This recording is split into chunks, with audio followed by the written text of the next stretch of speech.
We are good. We are live. Hello, everyone, and welcome to today's episode. We're going to be talking about a very sticky situation, money, or the lack thereof. I don't know about you, Warren, but well, I do know about you, which is one of the reasons why we picked tonight's episode. Both of us have experienced a loss because of no fault of our own in most instances. So tonight we're just going to talk about that loss and how we both are coping and the tools that we can maybe share with others that are experiencing either a financial loss that they knew that was coming or one that was unexpected. Yeah. And even though our situations are different, we Yeah. are absolutely experiencing what used to be versus what is today. Yeah. In my case, um, essentially it was two incomes, and now it's down to one.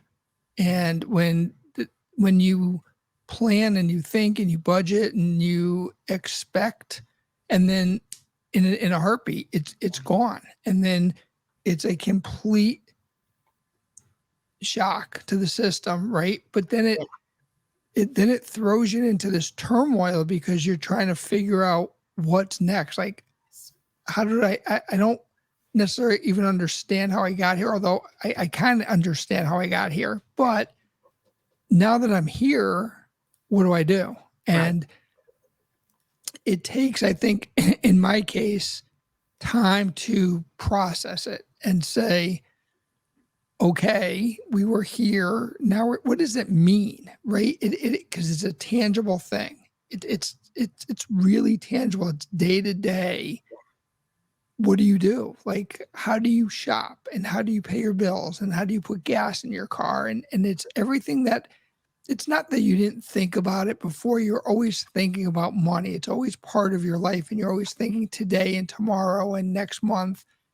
And now you're really thinking today, and what are you going to do tomorrow? And so the planning is different, the realities are different, and then it becomes a strategy session. So what do you do going forward, right? And that's really the hard part, is that strategy session and understanding, because now it's also a time crunch, right? Because you don't have a lot of time to plan, where other situations you do. So that for me is kind of where it is. So I'd love to hear, what's going on your side as well.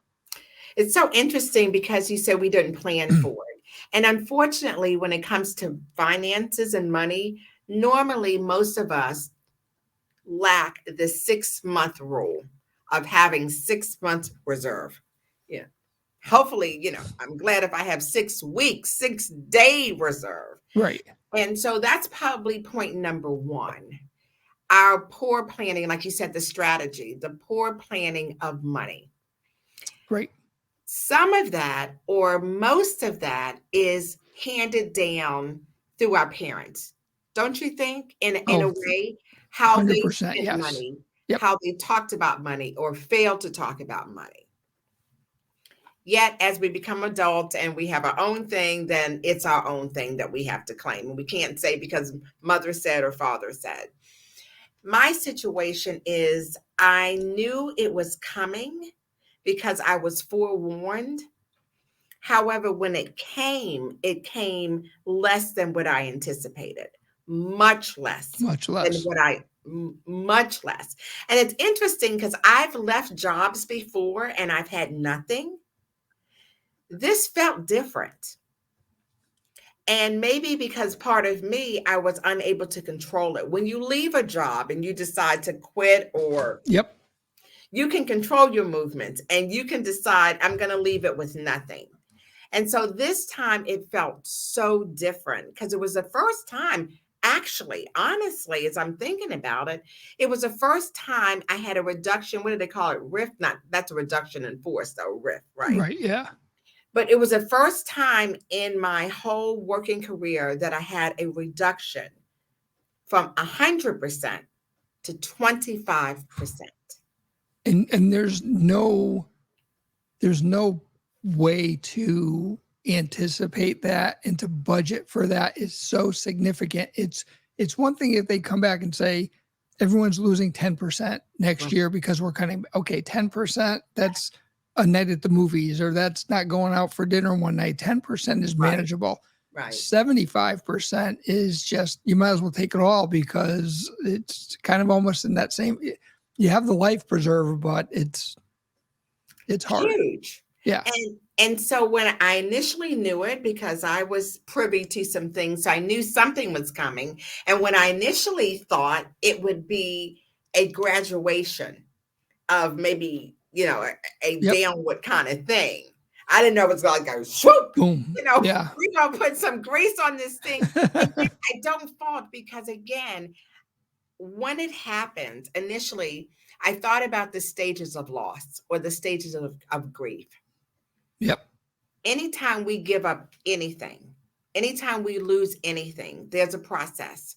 And you said, like, there's a strategy, but first we have to go through the process.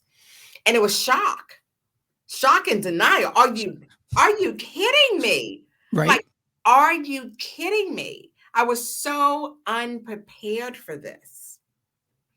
And I wallowed in that for a while. And then it went to anger. You mean to tell me blah, blah, blah, blah? And then I had to realize that it was a twofold anger. I was angry at them for whatever reason. Yep. And then I was angry at myself for the very reason I first started, for not being prepared financially on the onset. But Rhonda, to be honest, when we're caring for others, and in your case, caring for your dad for a long time, sometimes that isn't feasible, right? It's nice for someone to say, you should have 6 months of reserve. That's great. I should have a Maserati instead of a Hyundai, but I don't, right? So we are put into certain situations where sometimes it's not realistic, and your best laid plans change because of the environment, because of the situation you're in, and you can't do it. So part of it is anger at yourself, but part of it is anger at the environment, that you're in this situation that you weren't able to do what you would have liked to have done. Yeah. And it's not like deep-seated anger. No. It is, because when you suffer a loss, it's at that time you take evaluation of yourself. Mm-hmm. And we can go back to divorce, which is how we even started this whole platform. Right. Starting with that whole loss of divorce. So anytime you experience a loss like divorce, or any loss is loss. Loss is loss. Loss is loss. There's definitely a process, and you're never usually prepared for it. So if I woulda, shoulda, coulda. So once I got through that, then it was like bargaining. And I said, well, if I do this, then can you pay me this? Or if I do that, can we then do this? Bargaining, that whole process of loss. Yeah. Then there was a period I went through depression, and I wasn't deep-seated and wondering, what am I going to do? What am I going to do? And that question of what am I going to do allowed me, though, to go into the last stage, which is acceptance, and work out a plan. What am I going to do? Yep. Yet I allowed myself to go through the process, because you can't just suffer a loss and just say, okay, whatever it is, it's gone. It's gone. You do have to allow yourself so you can get to the what, not to beat yourself up, but to get to the what. What am I going to do? So when you got at the stage of what am I going to do? What did you decide to do? Yeah. So, you go into survivor mode, right? And you go, okay, now what? And so just like any plan, and part of being that project manager part of me is very systematic. Okay. So what do? Mm-hmm. You look up everything you've got, right? Mm-hmm. This is what I got to do. And this is what I got. And here's the delta. What am I going to do? So part of that is, I'm sorry. Did you already have a budget before all of this happened? I did. I Okay. did have a budget. Okay. So I knew kind of where I was. I knew what I had in reserves and kind of how long that was going to last. Mhm. But then it was, okay, what are my options? Right? What can we do? Yeah. So part of it was doing some work under the table, right? So just generate some cash and get some kind of cash flow. Yeah. And then you look at, what can I do? What skills do I have? What's available that can help me generate some passive income? Because at the end of the day, right, that's what I'm learning more and more, is that passive income where you're actually not even doing it. It's kind of Exactly. generating It's for you, passive. Right. right? Get in your sleep. Get in your sleep. Right. You're doing it in your sleep. Mhm. The catch 22 in some of those instances is that you need to kind of fund that thing that's going to bring you passive income.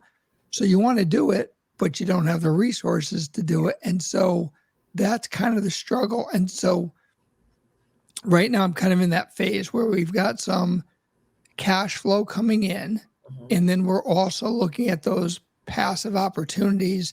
But we've already, and some of the things that we were going to do this year, we've decided, no, we can't, because we just can't. And then there's other things, like we've got an event coming up this weekend that I said, come hell or high water, I'm doing it. Right. That's important.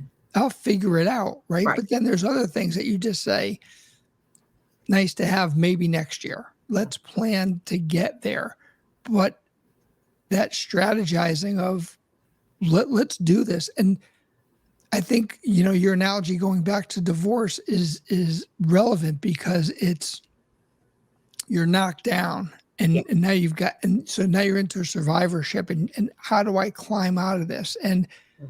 sometimes it's me, myself, and I, right? You got to figure it out on your own. And you do pull from other people who have been there before, and same kind of strategy, right? There's other kinds of group that you can reach out, and that networking is so important, right?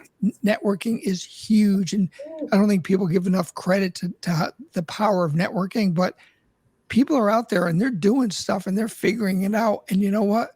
You don't have to you don't have to reinvent the wheel. Just go out there and find people that have done it and connect with them. And 9 times out of 10, they're more than willing to share their experience, because they get it. And so it's a lot of time. It's a lot of time to Rebuild. rebuild it and restart it, and investigate it. Reallocate. And yeah, it's a lot. Because So sometimes when you look at your budget and you're dealing with a loss, you realize, maybe some of those things can be checked off. Maybe I can eat at home more. more, Maybe right? I can do this. Yet once you allow yourself to go through those various emotions of shock and bargaining and anger, and you're finally at that stage when you say, "What am I going to do?" It offers you the perfect opportunity, like you were saying, to look at passive income and to also look at opportunities that might have been there before all of this, that yes, you may have to take a chance at it. Right. Yet what better time to take a chance at it, being as fiscally responsible as As you can. possible, Right. not following a scam and all of a sudden somebody's, saying, you invest $2,500 into Bitcoins and you'll get $20,000. Right. Being very strategic about it. And most of us, if we're honest, have suffered a financial loss along the way before this time. Oh, yeah, absolutely. So it's part of, and so part of your process, as you were talking about, is how did I get back here again? Mhm. Right. I mean, that honestly is, how did I get back here again? And you think you have it covered. Like, oh, I'm Yeah. not going to make the same mistake twice. Yeah. Situations are different, but they're very much similar. And it it is what it is. And for me, it's just everything you said about all the stages and going through those stages and using those stages kind of as motivation to say, Mhm. okay, I got through this. I got through denial. let's go. And I think acceptance is the key, right? The sooner you can get to acceptance, Yeah. the sooner you can move yourself forward. And it parallels divorce, and it parallels grief in every way that you have to go through it. I think this time in a financial way, it's faster to walk through those different stages, because although it's life impacting, like a divorce or a loss, Mhm. the ramifications of not moving quickly are actually greater, Yes. right? And so you don't have the time to wallow, because every moment you're wallowing is an opportunity lost or missed. And so you gotta like have your foot down on the pedal, and like you said, you got to keep going.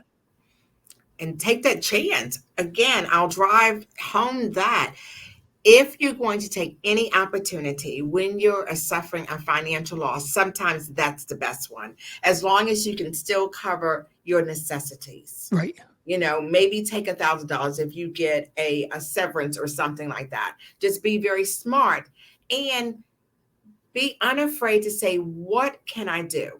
Now, as a Christian, of course, my what is always, first of all, now I'm going to be honest. The first thing wasn't to pray. I mean, of course, in my spirit, I know that's what the first thing was, definitely shock and denial. Are Yep. they serious?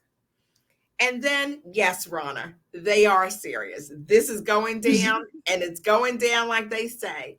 And then, of course, as a Christian, then I'm going to pray about it, because I've been left at the point of not having, through my own fault. Again, I say I've never lost a job, thank goodness. And I know without a shadow of a doubt that I have the ability to make income. It's Right. just about, as you said, making those connections. Key. So while my dad was here, of course, for that year, I was unable to really go out and do much. I went out for a purpose, came back home, and that was it. And it was fine, because that was what I was supposed to do Right. during Yep. that time. Perfect. Once he left, it was like all of a sudden the doors opened, and every networking event that came up, yes, yes, yes, yes, Go, yes, go, yes, go, go, yes, go. yes. Yeah. And I'm so thankful, because at this time that I thought that I was just making kind of just soft connections, Yep.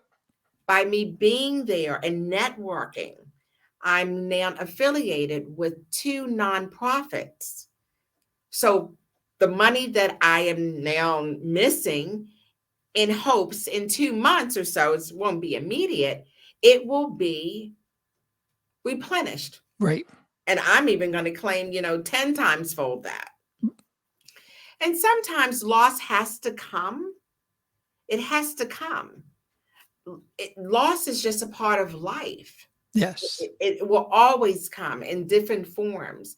And so the strategies, if we can adopt, my first strategy is always remember what you've already been through. Remember what you already been through. Loss, trials, tribulations in everyone's life. None of that is new. It's just how they come. That's the Right. only new Yep. part. And so if we could just kind of take a breath when things come, I have that 5 steps to deal with unexpected, well, it's really calls, but unexpected period. When you're receiving any kind of news about loss, just take a breath. Because if your first reaction is to react, man, you're going to react so emotionally charged, so irrational. Now, some things, of course, if you're hearing about a death or something, that's different. But we're talking about like finances. When you're in an office or you're like, you receive a pink slip when you're told, brought into the conference room, hey, in a matter of 2 weeks, we're closing. Right. Take a breath. And people will say that seems so stupid. Take a breath, because if you let me know if you agree. When you hear bad news, and when you hear something, your automatic instinct is to hold your breath, Right. as if you're suspended in time, as if you just let go, that maybe it will be all right. Like, this can't be happening. You you always talk about CAD, Mhm. and I always talk about PPA: pause, process, act.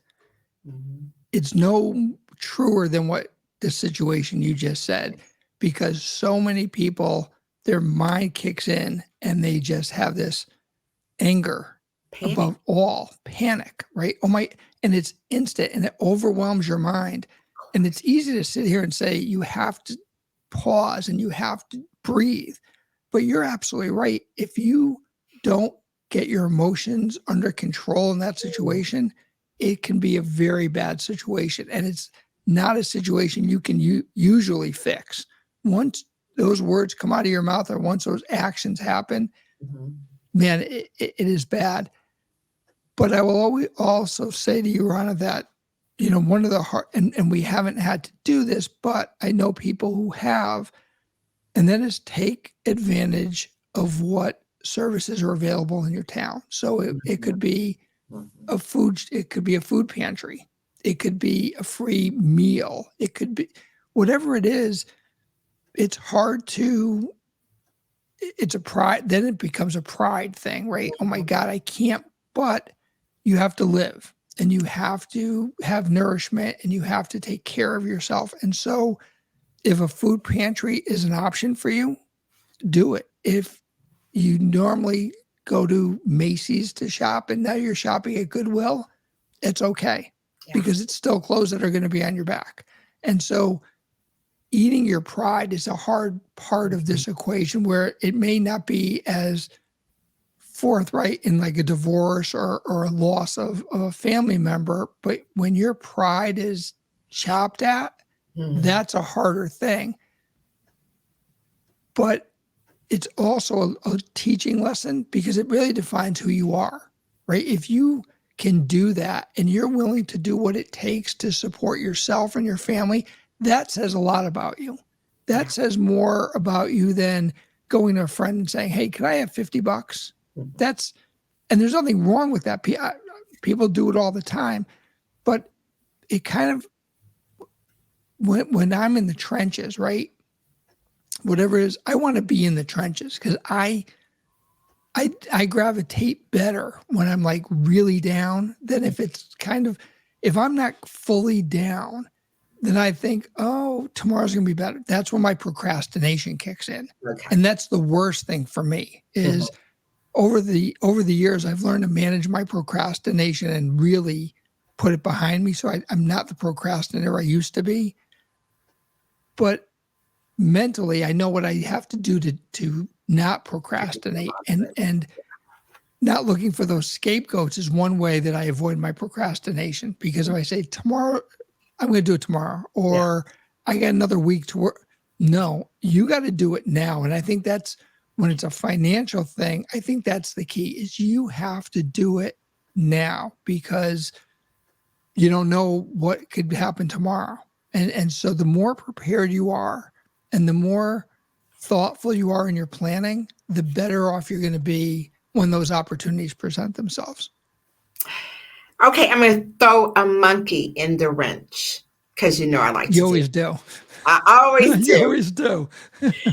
We talk to so many divorced people, predominantly women, that are left in dire straits oftentimes when the mate just decides, I'm done. I'm out.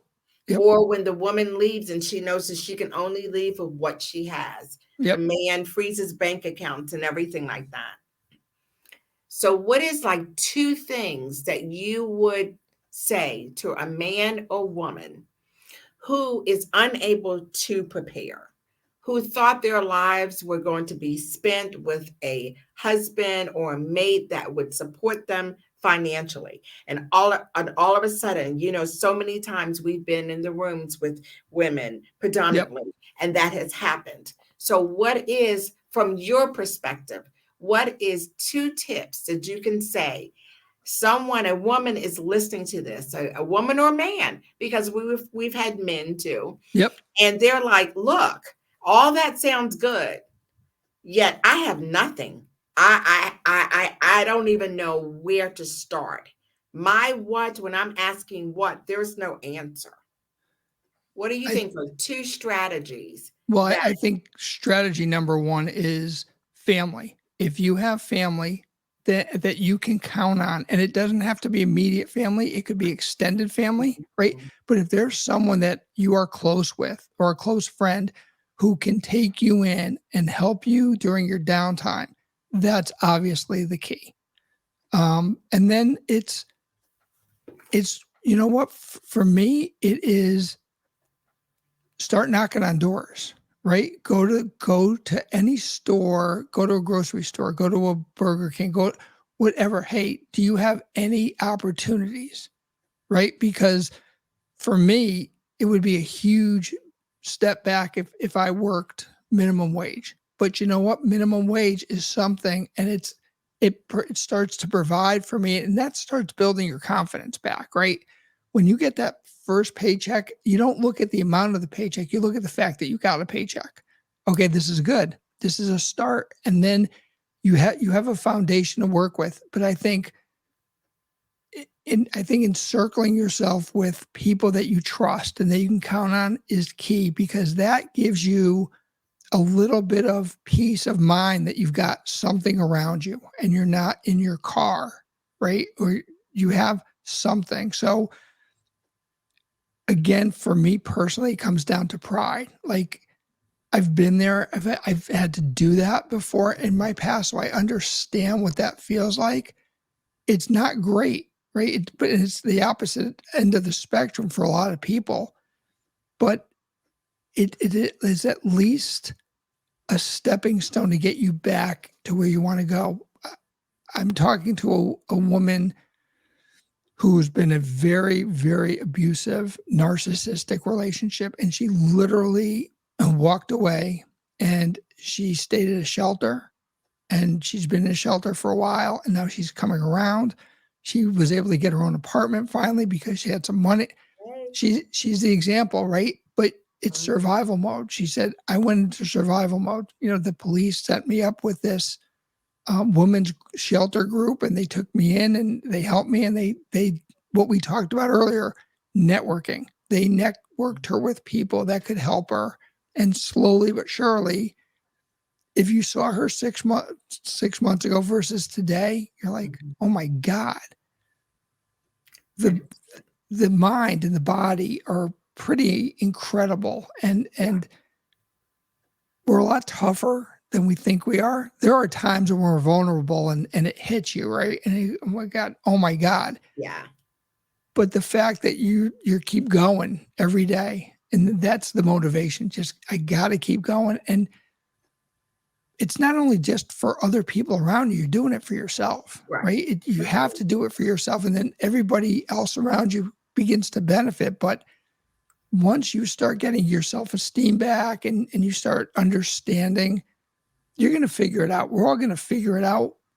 And I think, to be perfectly blunt, I think we're in for some really tough times the next couple of years. I think just institutionally, we're in for some difficult times. So the more planning we can do today, and this is actually kind of a blessing, because it's going to set us up to be better prepared for next year and the year beyond, because we're going to put in strategies today. We're going to enable ourselves through passive income and through other opportunities to be actually better positioned than if something didn't happen. So it's kind of a blessing in disguise. It's a tough blessing, but I think ultimately it really is a blessing in disguise.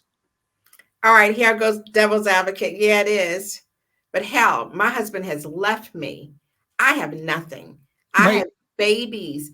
All that, it's going to be better next month, next year. I don't want to hear that bleep. You know what I'm saying? So yes, you are right. Yet from a standpoint where, so my not rebuttal, but my addition to that would be, take the time. I'm surprised you didn't say this. Take the time to write it down. I'm surprised you didn't say that. I was waiting for you to say that, because you are a journalist. I mean, you write down anything. And that is why, because when you take time to write down, like, your situation, I know you don't want to look at your bills because you have got zero to pay them with. Yet, if you're not honest with yourself about what is expected of you, then you're operating in this fairy tale, believing that things will magically come. I know that if you're already broken, that's the last thing you want to do. You're Right. pissed off, you're angry with them, because they've left you and they've left you in this situation, and you don't want to have to figure it out, but you've got to. So my first tip was write down where you are. Write down all the bills that you perceive that you're going to have coming. And Yep. it's kind of in that quandary sometimes because the women are just at places where they can't even structure that. But again, write it down and be honest. Oftentimes, though, in this space, would you say they're unable to go to family, for the embarrassment, maybe it's pride, maybe it's the stigma of the husband's left or the wife has left. Yep. Oh my goodness, now everybody knows our business. I don't have anything. And so what do we do then? There's got to be one trusted friend. Right. There's got to be, even there's crises hotlines. If it's a situation where I know we're talking about something different than finances, but if it's in a situation where you have to be safe or get safe, then Yeah. there's crises hotlines. Yet when I do coaching and I do the premarital coaching, women and men, we have got to, no matter whether we're married or not, we have got to make sure that we're financially secure within ourselves. If that means getting paid and taking X number of dollars every pay period and putting it into a fund for yourself, that is not stepping outside the marriage. That is not dishonoring the marriage. That is being wise and fiscal. That is being biblically sound. Yep.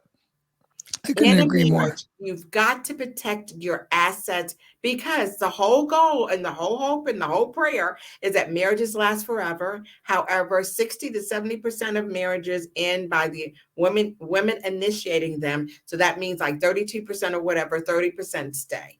So that's like number one. So if there's anyone listening and you're thinking about marriage, then I advise you have your own account. And I'm not talking about a secret account. Oh, Have your no. own account. And another thing, even though this has to tie into finances, know your spouse's social security number and their birth date.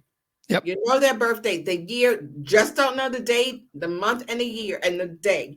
Know two things: your spouse's social security number and their birth date, to include the year. If you're unable to remember it, write it down. Yep. It will come into play whether you're married or whether you're not. Have your own bank account. So we're talking about before we get into this financial situation. So now we're here. Write down where you are, all the bills that you foresee, all of your responsibilities. You have to own it. And then, as Warren said, look at how you can have passive income. Like what are those skills and those tools that you can do to service out, to do, maybe be an independent contractor. Right. Maybe, I don't know what it is, but this is a time, yes, it's such a time for you to get anxious and want to be depressed and do all that. You can only do that for a little time because you got to eat. You have, as I said before, this is so much different than divorce or dealing with death, because it's immediate. It's here right now. And the planning that you want to do, because you are a planner and you are forward thinking, it all goes away. Yeah. Now you're in crisis mode, Yeah. which is a good and a bad thing. Mm-hmm. But it all depends on how you perceive it and emotionally how you can handle it, right? Because if you have a bunch of other things going on, then this could be an overwhelming point that could be the tipping point for you, right? And so but to your other point, there are counselors out there. There are, the United Way. There are agencies in pretty much every town that are free, that you can reach out to and talk to someone and get some advice. Even if you just need to go out there and vent to somebody, kind of clear your head, do it. Take advantage of it. I think there's so many services out there that we don't even think about because we Mhm. never. So how do you even find out about it, right? There's so many ways that you can find out about these services, take advantage of it. I mean, this is the time that you want it to embrace as many people in here because, right? I mean, normally I'm a pretty private person and my circle's pretty tight. But Mhm. when you need to, you need to expand that Yes, circle you do. and you need to engage every resource that you can to kind of help you figure it out. The bigger your circle, the Yeah. faster you're going to recover because you have so many more opportunities. If you keep this close to your heart, Mhm.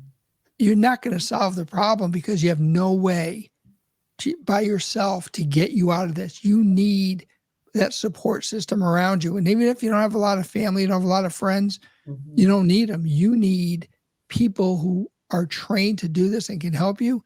That I think is what people kind of miss is Mhm. that there are a lot of free services to get you, at least point you in the right direction. This is all going to come down to you. This Yeah. is rolling up your sleeves and doing it. But there are people that can advise you on the best ways and the worst ways. And to your point earlier of, how do you know they're a scammer? You got to do whatever little homework you can. Yeah. You need to figure it out. And the old adage, if it sounds too good to be true, I Most of the time it guarantee is. you, It is. especially today, I Yeah. guarantee you it's a scam and you don't have money to waste and they have no problem at all Taking your taking money. your money. They could Not care at all. less. They're sucking it in and now you're in an even worse situation. So be very careful. Do as much homework as you can on an opportunity. Make sure it's good for you. It's something that you can support and manage and Mhm. then take that chance. And like because the Bible says, "Be anxious for nothing, but by prayer and supplication with thanksgiving, make your request known to God, and the peace of God that transcends all our understanding will direct your heart and mind in Christ Jesus." And if you're a Christian, you remember that God is with you always, Yep. and it's not the first time that you've struggled. It won't be the last time that you've struggled. The worst thing to do is to think about, oh, I'm the only one. Oh, that this is going to break me. No, it's not. No, it's The going to make you only way it stronger will break you is if you allow if it to you break allow it you. to. Yeah. And this is a perfect time, like you said about pride. Call someone. Say, hey, do you need help? Do you Right. need help with thus and so? Someone called me about 2 weeks ago and say, hey, I know you don't necessarily do administrative work or logistics, and with with events and stuff, but we Yep. have this event coming up. Blah blah blah. Why wouldn't I do it? Why Would I not? say, oh, that's beyond me? Yes, I did that 10 or 20 years ago. No, because it's about networking. Right. First of all, I networked with them originally because they thought of me even for this opportunity. Yep. It's good There you go. money. I'm going to be networking with other nonprofits in that room. So you never know. You So never you know. take something, like you said, maybe you take a job at McDonald's. Maybe you take a job at Burger King because you never know. Yet, if you're so again, Bible says pride goeth before destruction. If you're so prideful and you say, this is beyond me, okay, then you stay here while everything's going to hell in the basket. You know Right. what I'm saying? Yep. So it's a perfect opportunity, even though it's probably one of the most stressful times when you're dealing with a financial loss, to almost reinvent yourself in a sense, to Yeah. tap into those skills that you've been saying on that job that you didn't even like anyway. I mean, if it was a job you didn't like the job anyway, and then they let you go, it's different though. If they let you go versus when you walk, like I said, it felt different that I didn't just Right. decide to Yeah. go down to 25%. They just decided for me. But most of us probably struggle with the jobs anyway. So Yep. why take all that with you? Say those things that you were thinking about, that you said, if I didn't have this job, I would be doing what? Now you have your chance. Now you have that opportunity to do what? And What? you have the opportunity to go into it motivated, more motivated, because now it's kind of I need to. So Yes. I'm going to give it 100. This isn't like, yeah, I'm going to kind of gradually no, this is right now. I'm going to give it 110% and see where this thing goes. And yeah, sometimes, these really hard times are blessings in disguise. Like you said, yeah, yeah. And so we'll leave you with the question. This is the question that we're going to leave you with for this. If you're at a crossword road and you have lost your job and you were on that job before and you didn't like it anyway, and you said to yourself, if I wasn't on this job, I would do what? Now you have the opportunity to Yep, fill in that blank and that's do right. what? All those things that you might have written down. This is your what time. This is your And what time right you now. don't do, because once you get another job, then you're bound again to another job. That's right. You lose that opportunity. Yep. And you're going to be begrudging because you're wasting the time. Again, we are by no means minimizing the fact that if you're in financial crises, you're in financial crises. I've been there, I've done that, and I know what that feels like by choice or by force, whatever. Right. I just know, though, within myself, how many times I've overcome adversity before. So what do? I just dig in my little bag and I just pick up what I need, what worked before. Right. Obviously, it worked before. Got you back out of it. Absolutely. So you just ask yourself and you dig in your bag of all those skills that you've kind of left dormant because you were doing good. You had a job. You didn't need them. You pick out those skills, what worked before. After you've asked and answered the question, if I wasn't doing this job, I would be doing what? What? Right. Once you get the what, you look in that bag and you pull out all those skills that worked for you before and you answer the what. And you find that thing until it finally clicks, until it finally comes together. You put your pride aside. This is no time for pride. You ask for family or friends. If you're in a situation where you have no place to go, then don't be prideful. You call someone, prayerfully you have someone, or you call an agency or something. Yet you have everything you need to get through this time. You just have to believe that you do. Yes.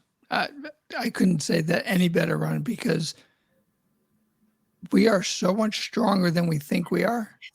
Yes. We really are. And time again, it keeps proving to us that we are and then you look back and go, man, how did I do that? How did I pull that off? Look at me. Look at me. Look what I did. Right. And right. It is. It's that pat on the back because you were thinking I could never pull this off. And man, look at, you know what? I came through this and look at me.